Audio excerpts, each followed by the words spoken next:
The whole reason we called this rod the slasher is because it's really a slashing motion, and it's all in your wrist. Okay, I'm not swinging my whole arm forward. It's all in the wrist.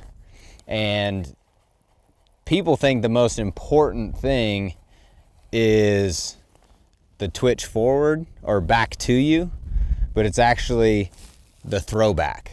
That throwback, right? When I twitch, I don't just leave my rod there. I twitch and I throw it back. You twitch and you throw it back. Doesn't matter if it's super fast, if it's slow, single pauses. I always throw that rod back. And here's the reason why. If you just keep it straight all the time, that bait's gonna dive and it's just gonna go like this. And it doesn't look very natural. When you throw that rod back, it throws slack back to it and it allows that bait to dive and it slides off.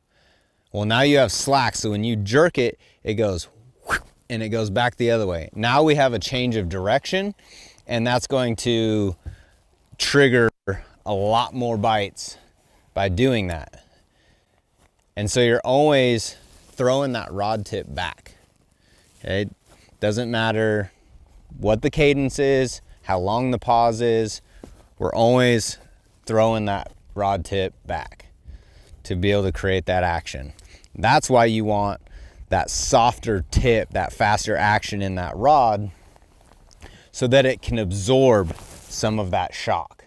Because a lot of times when you're jerking it, especially really fast, those fish will bite it as it's moving away, and if you have a rod that's too stiff, you're just gonna jerk it away from those fish, or you're not gonna be able to get the right action out of your bait. The great thing about a jerkbait is you can throw it just about anywhere. I mean, you can't throw it right in the middle of a bush, but you can throw it over a brush pile, throw it down the edge of a dock, a seawall, through standing timber. You throw it down a 45-degree gravel bank, down a bluff wall, on a bluff end. Versatility. Seems like more and more in my career, I end up kind of leaning on baits that I can fish in a lot of different scenarios. So I end up packing less and just gaining confidence in a few key baits or key techniques. Really?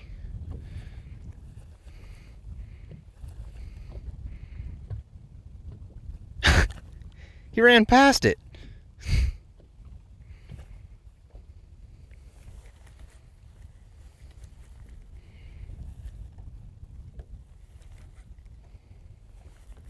Got him that time.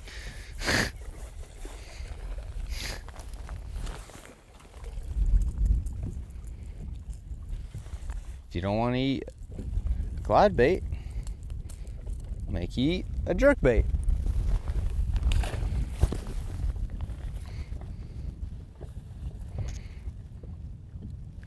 Sometimes these fish, sometimes it's important to have a follow-up bait. Most people, when they think of a follow-up bait, they think of a soft plastic, a drop shot, some sort of wacky rig plastic. But for me, a lot of times, I'll follow it up with another hard bait, something like a suspended jerk bait, because those fish are obviously wanting to look up to feed. They want that side-to-side action, but with the jerk bait, I'm able to just kind of pause it. It's a little bit smaller profile for them, but it's still that kind of erratic action that's up over their face.